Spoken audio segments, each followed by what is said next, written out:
Pengintai dari kelompok selatan Rusia mengklaim sukses menghancurkan kendaraan angkatan bersenjata Ukraina yang mengantarkan amunisi di arah Donetsk. Pasukan Rusia menggunakan granat aktif dalam menyerang. Rekaman detik-detik serangan diunggah di Telegram Kementerian Pertahanan Rusia pada Selasa, 10 September 2024. Dalam keterangan unggahan disebutkan, selama kegiatan pengintaian, unit kelompok pasukan selatan Rusia menemukan sebuah mobil militer Ukraina. Setelah memantau aktivitas kendaraan tersebut, diketahui bahwa angkatan bersenjata Ukraina menggunakannya untuk mengirimkan amunisi ke benteng dan posisi tembak mereka. Menemukan momen tersebut, pengintai dari kelompok pasukan selatan segera menggunakan UAV penyerangan terhadap kendaraan musuhnya.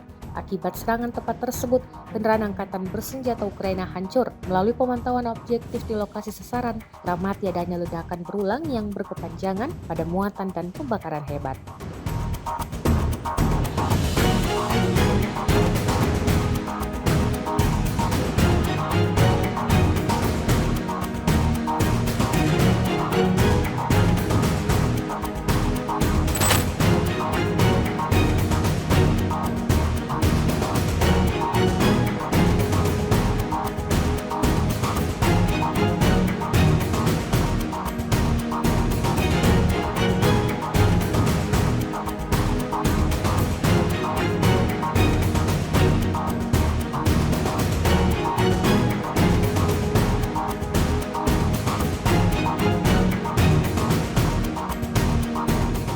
Download Tribun X sekarang, menghadirkan lokal menjadi Indonesia.